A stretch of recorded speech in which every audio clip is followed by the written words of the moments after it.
What's up, everybody? It's Mr. Trey here with Teacher Talks, and today's topic of discussion is, does a good musician automatically make a good teacher?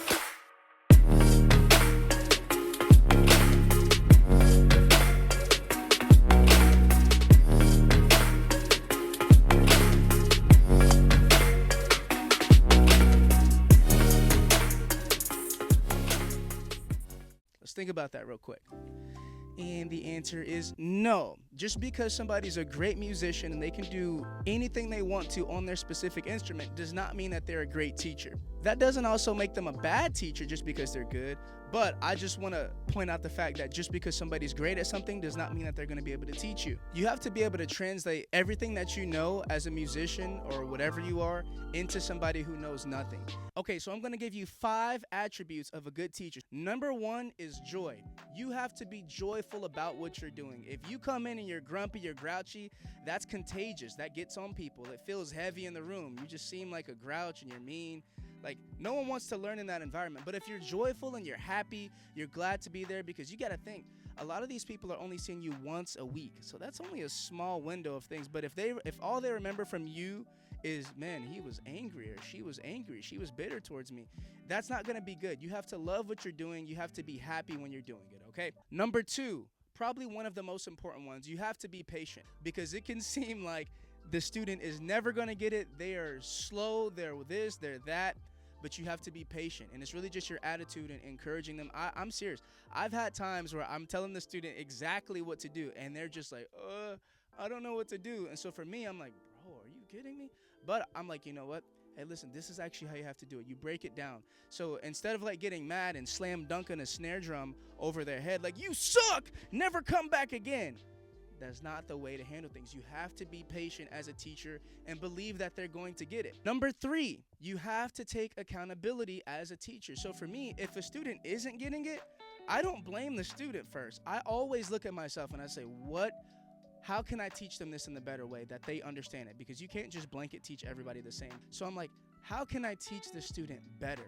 What can I do? Maybe they're not getting it. Maybe it's me. Maybe it's my communication skills. Maybe it's something that I'm doing wrong. You have to look inward as yourself as a teacher first, and don't blame everything on your student. Number 4 is going to be honesty. You need to be honest with the student, yourself, and the parent. If a student comes in and let's say it's been 3 months and they haven't moved at all, don't tell the parent like, oh yeah, they're really getting it, they're doing a great job, when in reality they're not doing a great job. I have to be honest with students and parents. If a student thinks they're greater than they actually are, I have to be the one to say, hey, listen, you're doing good, but you're not there yet. All right, so we have to slow down. We have to pull back. We can't be arrogant. We can't be prideful. There's only been a couple of times, maybe 2 times in the past 3 years, where I had to talk to a parent and say, hey, listen, maybe, lessons aren't for your child right now. Maybe I'm not the best teacher, or maybe they're just not ready, mature enough to learn lessons with me. And so that's one of the important things that you have to do. You have to be honest. You have to have those real conversations, because people are paying you for your service, and it's best that you don't waste their money. Number 5, you need to be secure in yourself as a teacher and musician. The biggest way to know that you're secure as a musician is if you celebrate when other people get it. So whenever my students get anything, when they make progress, I am their number 1 supporter. I'm their number 1 fan. I'm so happy that they finally got it, and I'm thinking it's so great. This is great.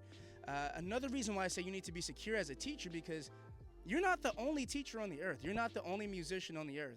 All of your students aren't going to think you're the best thing in the world. If that's the reason you're a teacher, so that all of your students can just think you're the best thing since peanut butter and jelly, that's not reality, because they're probably going to have other influence of like, oh man, this drummer, does this drummer does this.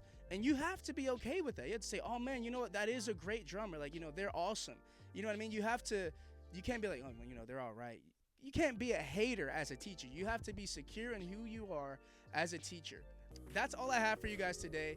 I hope you guys enjoyed this. If you have any questions, concerns, comments, any replies you want to have, if there's a specific topic you want me to cover next time, I want you to drop it in the comments. I want you to let me know, and I'm going to start doing these more often. So I look forward to seeing you guys. I look forward to hearing from you, and let's keep it going. Teacher Talks. Let's go.